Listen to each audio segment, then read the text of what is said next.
Europe 1, 8h34, l'heure de la revue de presse. Et donc de Natacha Polony. Bonjour Natacha. Bonjour Thomas, bonjour Julie. Bonjour à tous. Ce matin, en une de vos journaux, la courbe ne s'inverse pas du tout. Ouest France, le chômage de longue durée explose. Le Figaro, la France s'enfonce dans le chômage de masse. Pour les jeunes, pourtant, Libération voit une petite éclaircie. Génération stagiaire, la fin des abus. Mais la fin de l'austérité en Europe, ça n'est certainement pas pour demain avec le futur patron de la Commission. Le Monde, Europe, le choix de Juncker accentue l'isolement des Britanniques. Pendant ce temps, au lendemain du verdict sur la crèche Babilou, Marianne lance un appel à sa une. Laïcité, pourquoi il faut se ressaisir? Les signataires, des politiques de droite et de gauche, Jérôme Guedj, Jean Glavany, des intellectuels, Elisabeth Badinter, Marcel Gauchet, Abdelwahab Medeb, et un propos, défendre la laïcité, principe fondateur de notre République. Non, pour ceux qui voulaient se changer les idées en cette fin de semaine, c'est pas gagné, on parle beaucoup de chômage dans la presse. Pas un éditorialiste ce matin pourtant qui semble surpris par les chiffres d'hier. En fait, ce qui fascine, c'est le discours sur le chômage. Dans La République du Centre, Jacques Camus ironise. On ne saurait trop féliciter François Rebsamen, ministre du Travail, d'avoir décidé de ne plus commenter les chiffres mensuels du chômage. Dans le genre, son prédécesseur Michel Sapin avait épuisé toutes les excentricités sémantiques possibles et imaginables pour faire dire aux chiffres le contraire de ce qu'ils signifiaient. Finalement, oui, le plus inquiétant à la lecture de la presse, c'est ce mélange de fatalisme et de sarcasme. Alors bien sûr, Gaëtan de Capelle, en une du Figaro, dénonce les réglementations, ces boulets que le gouvernement s'échine à attacher aux pieds des entreprises. Bon, pendant ce temps, les Échos tentent de nous rassurer en nous annonçant que oui, les entreprises du CAC 40 payent bien des impôts. 33 milliards d'impôts sur les bénéfices l'an dernier, c'est énorme. Bon, ça n'était pas en France. Total, le premier de la liste, avec 11,1 milliards d'impôts, n'a pas payé d'impôts sur les sociétés en France l'an dernier. Seulement 900 millions de taxes locales et 800 millions de cotisations sociales.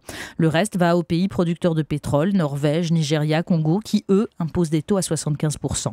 33 milliards, en fait, c'est beaucoup et c'est tellement peu. Pour lutter contre le chômage, on le sait, une des solutions, c'est la formation. Et vous en avez trouvé des particulières, oui, on va parce dire. qu'il y a des gens qui, seuls, luttent à leur échelle contre le chômage. Cette histoire, c'est la revue BIF qui nous la raconte. Alors la revue BIF, une revue culinaire pour public masculin. BIF comme bœuf en anglais, voilà, avec EF. photos sublimes et branchées, produits, recettes, c'est très beau.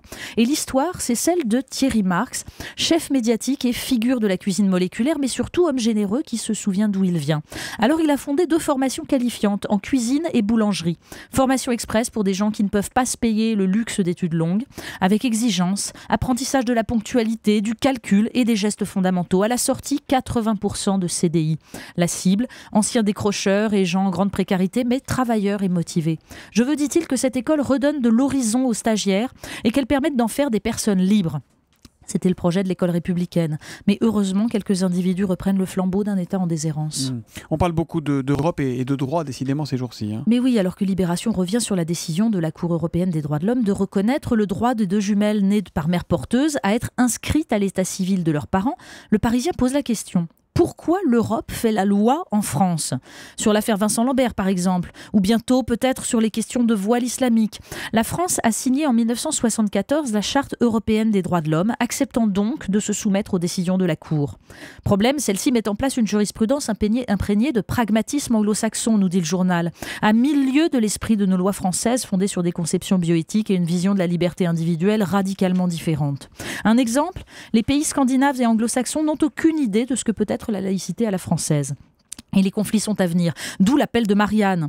Pour accueillir l'altérité, écrivent les signataires, un pays se doit d'être solide sur ses pieds, confiant dans ses fondations, tout en étant capable, par ses structures d'accueil et en fonction de ses capacités, d'intégrer chacun sur la base de principes clairs, exposés et enseignés. Mais l'état des lieux dressé juste à côté par Éric Conan prouve qu'on en est loin, alors que le Conseil français du culte musulman vient de publier une charte de conduite pour les musulmans qui prescrit le port du voile pour les femmes. Face à cela, gauche et droite semblent totalement désorientés. Évidemment. On termine avec des poulets. Mais oui, avec le magazine Cosette qui nous présente ce mois-ci une invention qui va révolutionner l'élevage. Alors imaginez des poulets Robocop avec casque sur la tête et tapis roulant sous les pieds.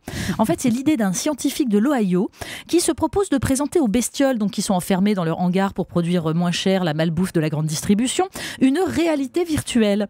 Des jolis paysages, des promenades au grand air. Vous voyez, c'est Matrix chez la volaille. Alors, on a une idée pour faire patienter les chômeurs, en fait, les équiper d'un casque diffusant les images d'une entreprise virtuelle. Ça devrait les satisfaire, non ?